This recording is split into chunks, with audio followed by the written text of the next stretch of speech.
let's be real. If you've been looking at your receipts lately, from the grocery store, the gas pump, you name it, and just shaking your head, you are not alone. We've all been asking the same question. Why is everything so dang expensive? The problem is, the answers we get are all over the place, totally confusing, and often contradict each other. So today, we're going to cut through all that noise. We're going to unpack the high-stakes battle of ideas that is the great inflation debate. So here's how we're going to tackle this. First, we'll lay out the mystery itself. Then, we'll explore the two major and, I mean, very different explanations for what's going on. We'll dig into the actual evidence behind the recent price spikes. And finally, we'll see why picking the right diagnosis has massive consequences for every single one of us. All right, first up, the inflation mystery. Before we dive into the answers, let's just frame the big question that's been on everyone's mind, from top economists to, well, us. This right here, this is the core of it. And it's not just you wondering what's happening. This question is at the center of a massive, ongoing debate. So if you feel confused, you should. The experts themselves are basically in a huge fight over the answer, and as you're about to see, the stakes for getting this right are unbelievably high. Okay, so let's get into the first big explanation, the one you've probably heard a million times in the news, the mainstream diagnosis. This is the idea that the economy was just overheating. The beating heart of this whole viewpoint is a classic economic theory from way back in 1958 called the Phillips curve. Now, the basic logic goes something like this. When lots of people have jobs, unemployment is low, and everybody has money to spend. That strong demand then pushes prices up. So, if you want to cool off inflation, the theory says you have to cool down the job market, which, let's be honest, is just a very polite way of saying that people have to lose their job. To really get a handle on the critique of this model, the economist James K. Galbraith uses his brilliant analogy. He says this framework is a lot like medieval medicine.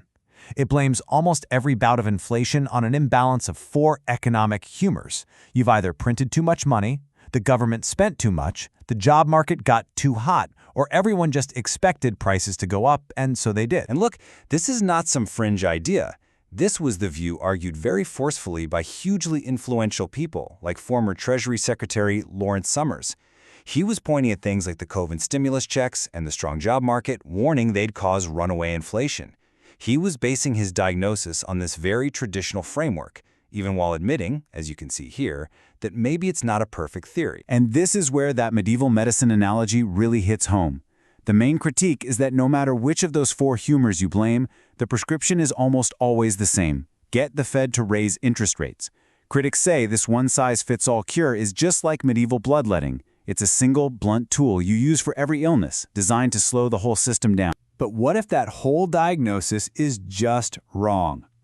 What if the economy wasn't overheating at all? This brings us to a totally different theory, inflation as a conflict. This view doesn't see a sick patient. It sees a battlefield for a slice of the economic pie. This quote from economist Hein just nails it. It completely reframes the whole issue. Instead of thinking about the economy as a machine that can run too hot, this theory sees it as an arena for a fight. It says inflation isn't really a technical problem at all. It's a social problem. It's about who gets what and who pays for what. So think of it like this. The economy produces a pie of actual stuff every year. Now, this conflict theory says that inflation kicks off when all the claims on that pie just don't add up. You have corporations wanting a bigger slice through profits, you have workers wanting a bigger slice through wages, and then you have outside forces like the cost of imports also taking a slice. When the pie isn't big enough to satisfy everyone's claims, prices become the weapon in that fight over who has to take the hit. Okay, so that's the theory. But if inflation really is a conflict, what did the actual evidence show during that crazy price surge we all just lived through? Let's unpack the hikes. This study by the IMF, looking at 21 different countries, is really revealing.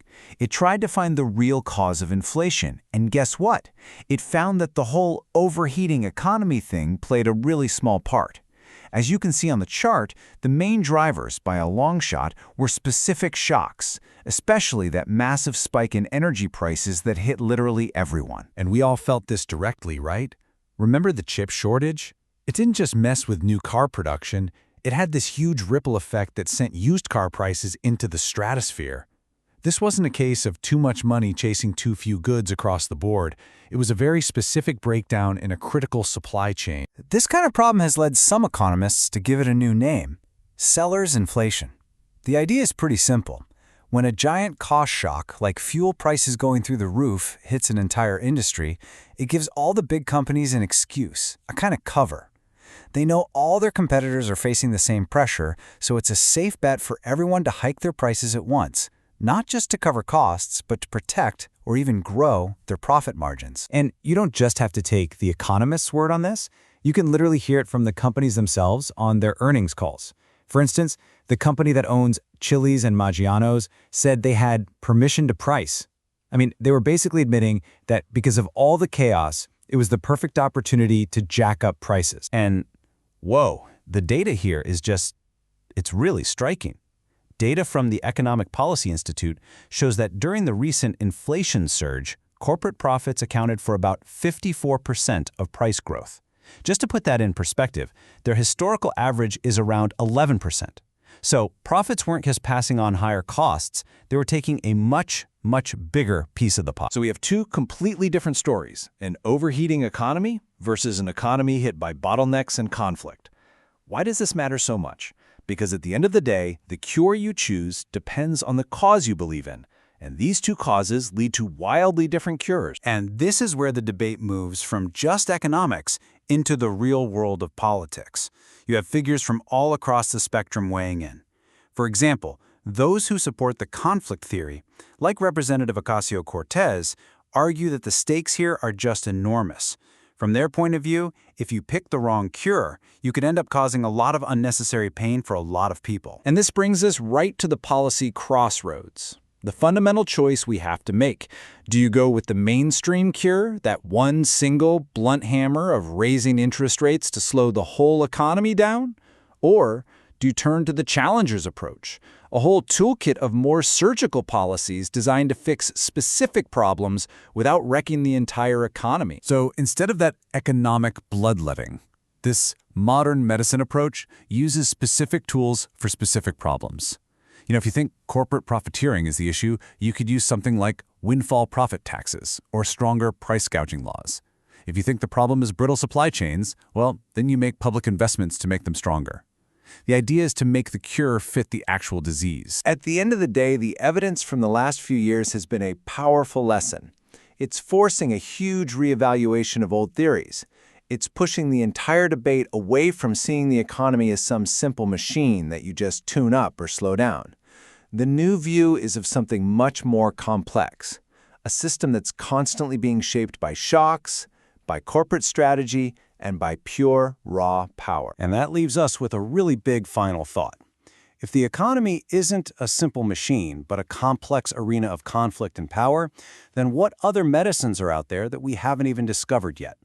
Learning to move beyond the economic equivalent of bloodletting might just be one of the most important things we need to figure out.